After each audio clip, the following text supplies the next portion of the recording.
So I didn't expect to be making a video like this in 2019, but here we are.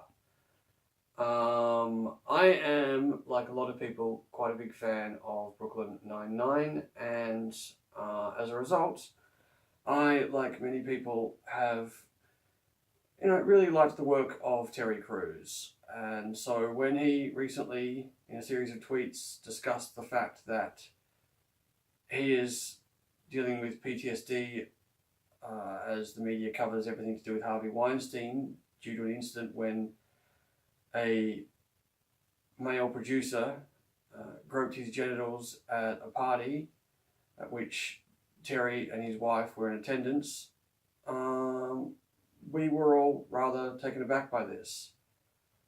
It's not a good thing when a person is sexually assaulted for any reason,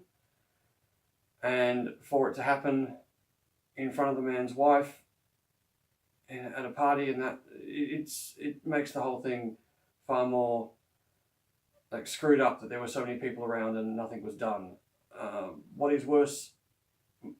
in this instance, apart from the fact that the man is dealing with PTSD, is that the response from some quarters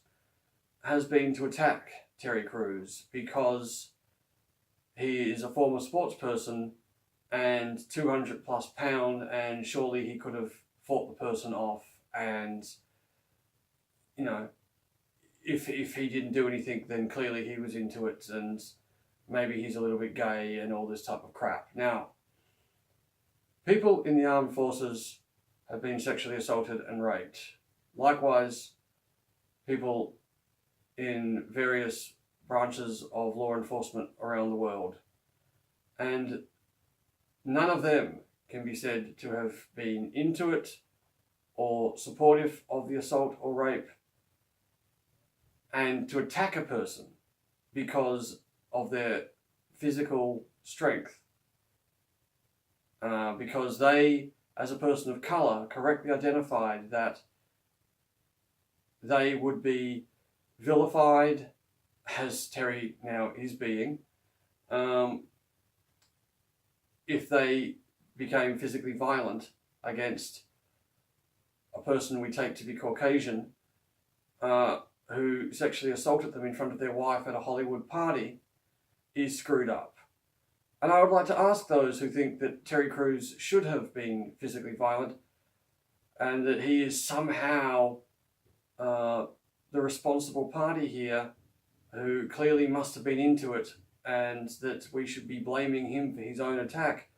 Would you be saying any of this if it had been Katie Holmes, or Katy Perry,